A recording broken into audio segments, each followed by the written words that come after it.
আসসালামু আলাইকুম রহমতুল্লাহ।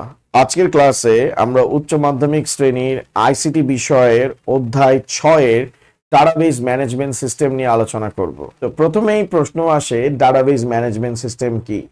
Database management system বলেন আর ডাটাবেজ ম্যানেজমেন্ট সিস্টেম বলেন, দুইটাই same.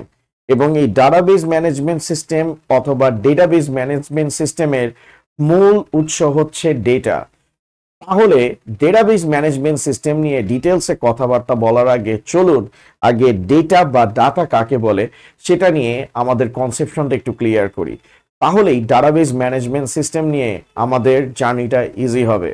R by the way, একটা জিনিস খুবই ইম্পর্টেন্ট, বর্তমানে আমরা যেই যুগে বাস করছি সেই যুগটাকে তথ্য এবং যোগাযোগ প্রযুক্তির প্রসারের যুগ বলা হয়ে থাকে। এবং এই তথ্য ও যোগাযোগ প্রযুক্তি তথা আইসিটি অর্থাৎ ইনফরমেশন অ্যান্ড কমিউনিকেশন টেকনোলজির মূল ব্যাকবোন হচ্ছে ডেটা।